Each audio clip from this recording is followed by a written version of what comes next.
Bonjour et bienvenue à notre émission de web radio sur le Jardin Rouge.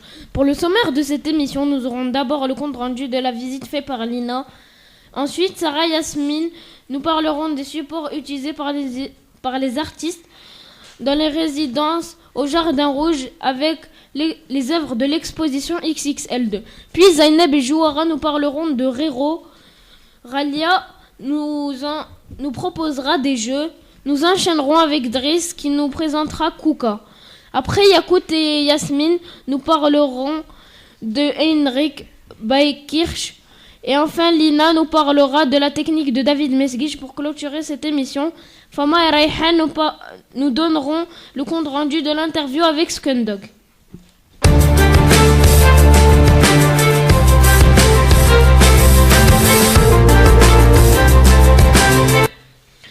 C'est maintenant à Lina de nous faire le compte rendu de la visite.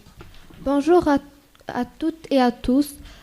Aujourd'hui, je vais vous expliquer ma journée lors de la sortie scolaire au Jardin Rouge de Marrakech. Lorsque nous sommes arrivés au Jardin Rouge, on nous a expliqué le programme de la journée, puis on a vu un projet artistique fondé de guerriers bantous de Kouga. Ensuite, on nous a expliqué qui sont les bantous représentés par Kouga. On nous a expliqué qui est Hendrik Bergschik et qu'il a peint 13 œuvres autour du monde. On nous a aussi expliqué qui est David Mesguich et qui est à la fois graffeur, dessinateur et sculpteur. Il crée des personnages sur ordinateur à partir de formes triangulaires qui assemble ensuite. Puis cela a été le tour de Rero. Ces œuvres sont ensuite entre l'art et la littérature. Il utilise des phrases en français et en anglais qui poussent le spectateur à réflexion. Puis nous avons fait une chasse aux œuvres. On nous a donné un plan du bâtiment et on nous a demandé de placer sur le plan le numéro de chaque photo des différentes œuvres. À la fin, on nous a demandé de dessiner l'œuvre qu'on a le plus aimée et c'était ma partie préférée de la journée. Merci Lina pour ton compte rendu.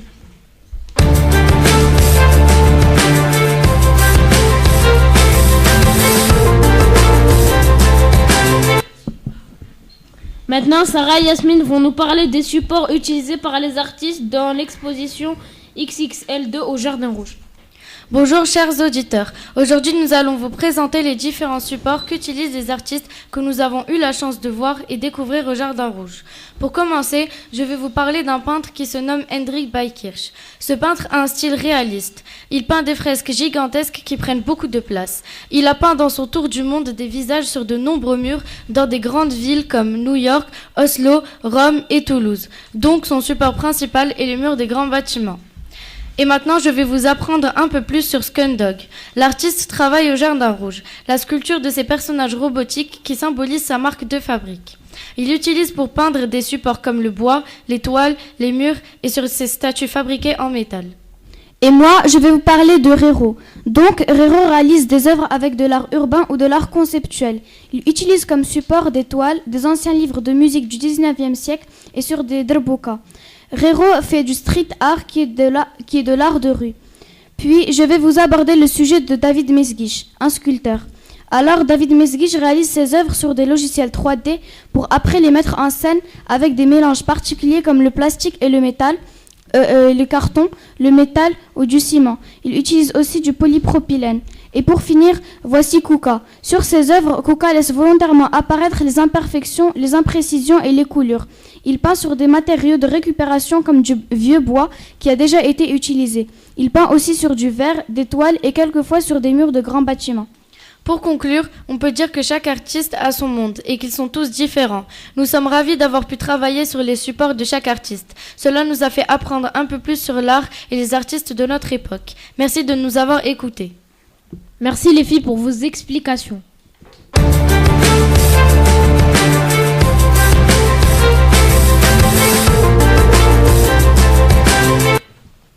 Bonjour, aujourd'hui nous avons l'honneur de vous présenter un travail sur le sujet de Rero.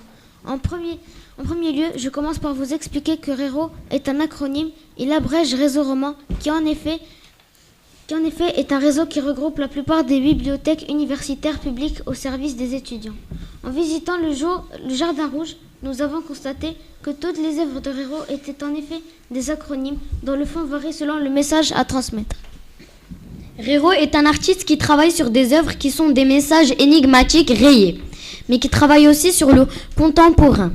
Né en 1983, Rero a pu présenter ses œuvres dans plusieurs instituts, comme dans le monde, comme à l'Institut privé de Montresso à Marrakech, dans la résidence privée du Jardin Rouge. Nous avons eu la chance de visiter le Jardin Rouge, où nous avons pu voir certaines œuvres de l'artiste avec des acronymes ou des messages rayés.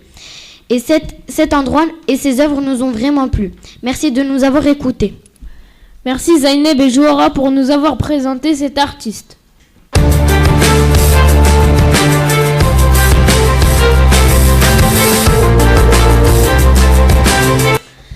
Ralia va maintenant nous proposer des jeux pour nous faire amuser. Bonjour. Aujourd'hui, pour nous amuser un peu, j'ai préparé des charades pour vous. Mon premier est le premier mot de Mont Everest. Mon deuxième est le contraire de pas. Mon troisième est avec le quoi on porte de l'eau. Mon tout est une association. Je pense que c'est Montresso. Bonne réponse. Mon premier est le contraire de triste. Mon deuxième est là où on met des fleurs. Mon troisième est un organe du corps. Mon tout est un style d'art. Je pense que c'est contemporain. Bonne réponse. Mon premier est en dessous de ma tête. Mon deuxième est la 11e lettre de l'alphabet. Mon tout est un artiste qui a participé à l'expédition XXL2. Kuka. Pour ma dernière charade, mon premier est le contraire de sec. Mon deuxième est l'opposé de garçon. Mon troisième est la première syllabe de timide. Mon tout est un genre d'art. Je pense que c'est le graffiti. Merci de m'avoir écouté et bonne réponse. Merci Ralia pour ces jeux amusants.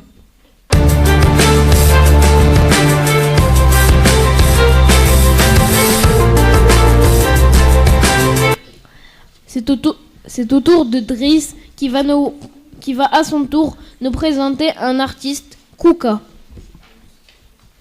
Bonjour à tous, aujourd'hui j'ai l'honneur de vous présenter un travail qui porte sur le sujet de l'artiste congolo-français Kuka. Je vais donc vous présenter en premier une courte biographie de l'artiste, puis je vais parler des techniques qu'il utilise et enfin ses œuvres d'art.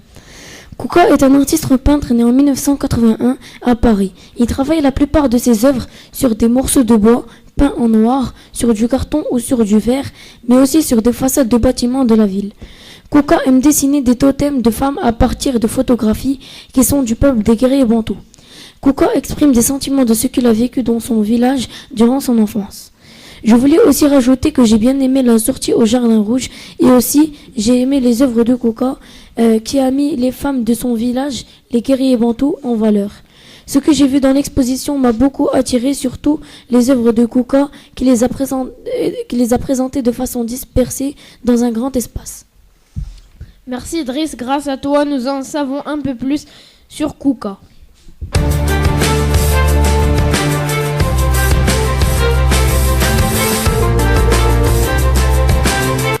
Yakout et Yasmine vont nous présenter maintenant Heinrich Beikirch.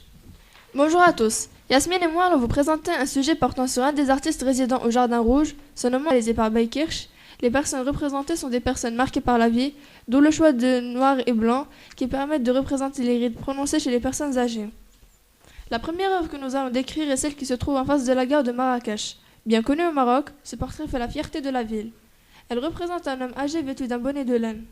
Son visage est marqué par l'âge, d'où les rides que nous pouvons facilement deviner grâce au contraste prononcé. L'homme arbore une barbe qui lui recouvre la mâchoire. Un léger sourire accentue les rides et situé au niveau de ses joues. La fatigue a formé des cernes sous ses yeux, ce qui nous donne l'impression qu'il plisse ces derniers. La seconde œuvre dont nous allons parler est celle qui représente un pêcheur âgé à Buzone. Ce portrait mesure 70 mètres de haut et a été peint sans croquis sur gris. Il l'a peint en 2012 et c'est la plus grande fresque d'Asie. L'homme représenté porte une chemise avec une veste par-dessus. Il a la peau bronzée et son visage reflète la lumière. De la lumière, ce qui peut signifier qu'il y a du soleil. Cette œuvre aussi impressionnante par sa hauteur et nécessite une grande capacité de précision, mais le résultat est exceptionnel. La troisième fresque est celle qui représente une jeune femme. Heinrich Beikirch vient de terminer ce portrait à Manhattan. La jeune femme est vêtue d'une écharpe et d'un bonnet de laine, ce qui nous laisse penser que l'image a été probablement prise en hiver. Une boucle dorée entoure son oreille gauche, visible grâce au fait qu'elle est de profil, mais également grâce au reflet de celle-ci. Une frange dépasse de son bonnet. Ce portrait se trouve dans le Lower East Side. Il est le seul où la personne représentée est une jeune adulte. Le quatrième et dernier tableau que nous allons vous présenter est un tableau se situant à l'entrée de l'exposition XXL2. Il représente un homme d'un âge avancé dans un champ, vélo à la main. L'homme est vêtu d'un chandail de laine et d'une veste, probablement trop chaud vu le soleil facilement devinable grâce à l'effet de lumière. De l'herbe haute se situe derrière lui, devant un enclos de bois. Une arbre ornée de blanc atteste son âge. Personnellement, je trouve que Heinrich Beikirch a un vrai talent pour mélanger les tons de gris et les composer de façon parfaite. J'aime beaucoup ce style et la fresque que je préfère est celle du vieil homme tenant un vélo. Ce peintre est l'artiste que j'ai préféré dans cette résidence. Son talent est évident, il arrive à représenter une personne avec tant de précision, chaque ridule faite avec soin. Tout cela aide à imaginer la personne comme si elle était en face de nous. Merci les filles pour vos explications.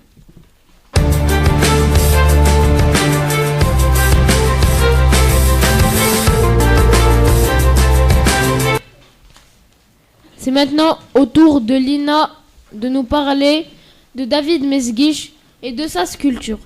Maintenant, je vais vous parler de David Mesguich. David Mesguich est un artiste français qui a commencé sa carrière d'artiste en dessinant des graffitis, mais maintenant il maîtrise la peinture, mais surtout la sculpture.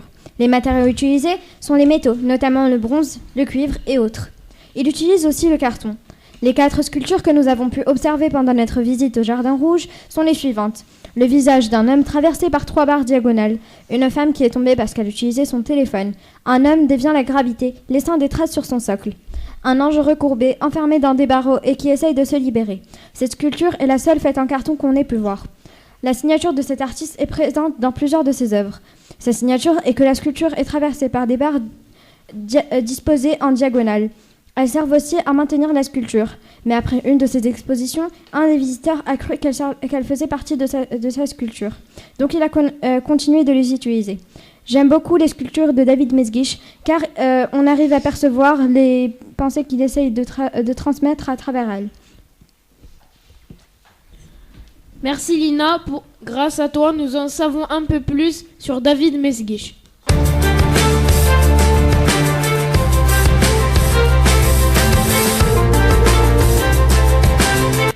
Rayhan et Fama ont rencontré un artiste, Skundog. Elles ont fait son interview. Bonjour, aujourd'hui nous allons vous présenter un sujet sur Skundog.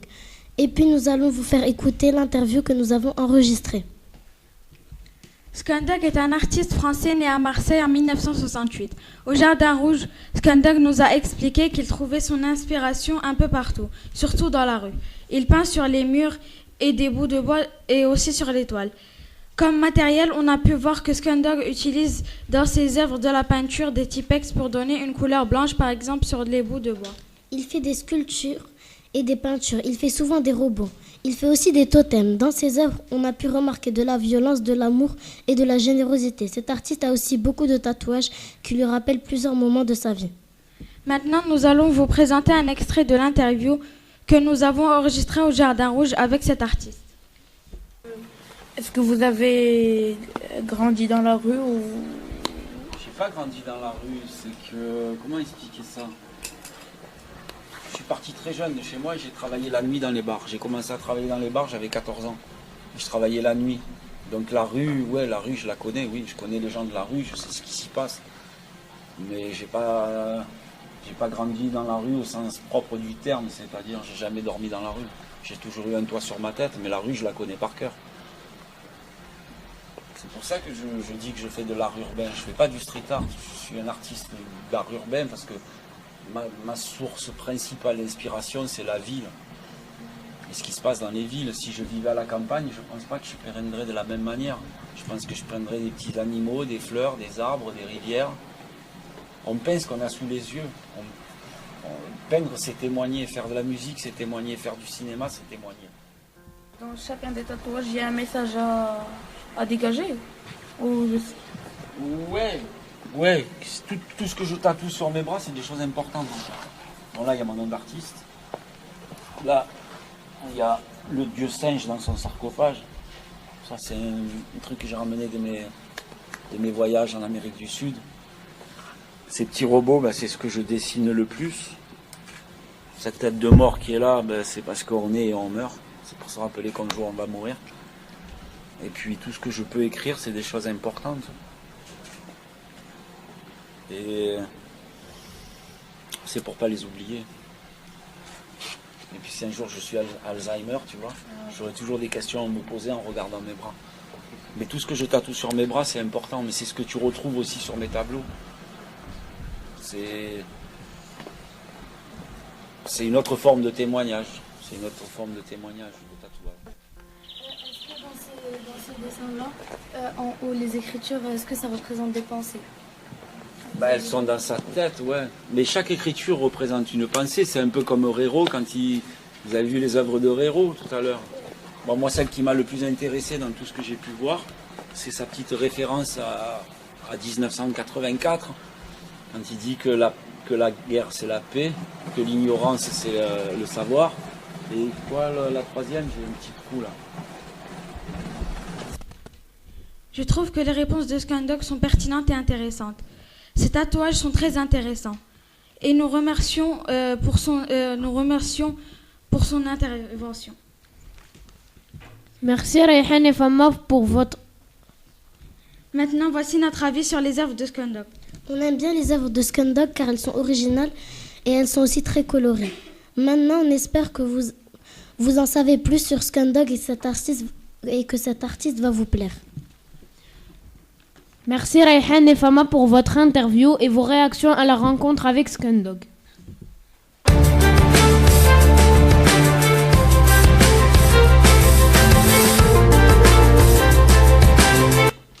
C'est la fin de notre émission sur le Jardin Rouge. Nous tenons à remercier les élèves qui ont participé à notre émission. Nos deux techniciens, Jouara et Yacine, notre enseignante de français, Madame Maz, et aussi Madame Edda Fali, qui a proposé la sortie au Jardin Rouge avec Madame Maz. Merci à Mamoun, notre animateur.